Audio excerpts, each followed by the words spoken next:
अर्जुन कौन है? अर्जुन कुरुवंश। द्रुपद का आखिरी आधा राज्य छीन के और हरा के कौन ले गया? अर्जुन ले गया। तो आपका सीधे एनिमी तो वो हो गया ना। तो आप क्या चाहेंगे कि मेरा राज्य खराब किया, मैं इनको बांट दूंगा, मैं इनको बर्बाद कर दूंगा। तो जब द्रौपदी आई वहां से फिर जो द्रौपदी ने नाराजगी में कहा, कई जगह लिखा है बोला, कई जगह लिखा है नहीं बोला, ये अलग अलग है।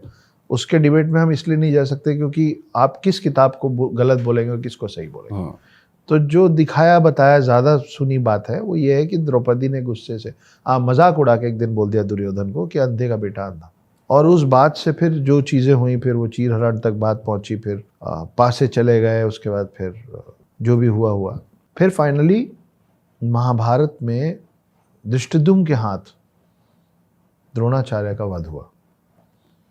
वध तो नहीं बोलेंगे, वध थोड़ा सा नेगेटिव हो जाता है, पर द्रोणाचार्य को मारने वाला फिर फाइनली धृष्टद्युम्न ही बना।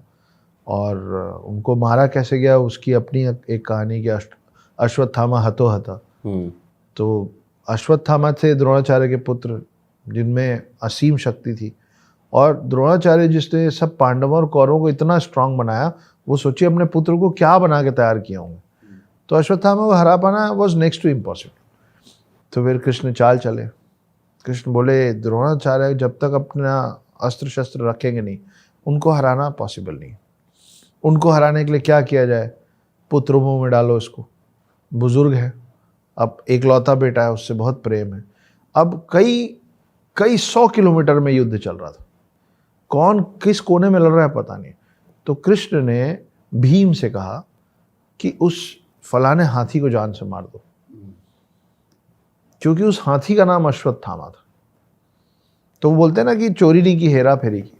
तो पूरी बात झूठ भी नहीं थी कि अश्वत्थामा हतो हता। तो उस हाथी को मार दो। और बाकियों को बोला जैसे ही हाथी मरेगा तो एक अफवाह फैलाओ कि अश्वत्थामा हतो हता, अश्वत्थामा हतो हता। तो भीम ने जैसा आदेश दिया गया था हाथी को मारा। और यहाँ सब बिगुल बिगुल बजा के शंख वंख फूंक दिए जीत का। क्योंकि उस समय ऐसा होता था कि जब भी कोई बहुत बड़ा योद्धा गिरता था तो गिराने वाला साइड शंख बजाता था। जब अभिमन्यु मरा था तो भी सब शंख बजाए थे। तो पांडवों को पता चला था कि हमारा कोई तो गया। खैर, तो द्रोणाचार्य को लगा कि मेरा एक तो मेरा पुत्र, ऊपर से one of my best students, हो ही नहीं सकता कि उसको कोई मार दे, भीम मार दे, नहीं हो सकता। लेकिन सब बोल रहे हैं, अफवाह फैली हुई है। तो द्रोणाचार्य बोले कि एक ही आदमी जो झूठ नहीं बोलता है, धर्मराज युधिष्ठिर। अगर धर्मराज युधिष्ठिर बोल देगा कि अश्वत्थामा मारा गया तो मैं मान लूंगा कि मारा, बाकी उसके मुंह के अलावा मैं कृष्ण की भी बात नहीं मानूंगा।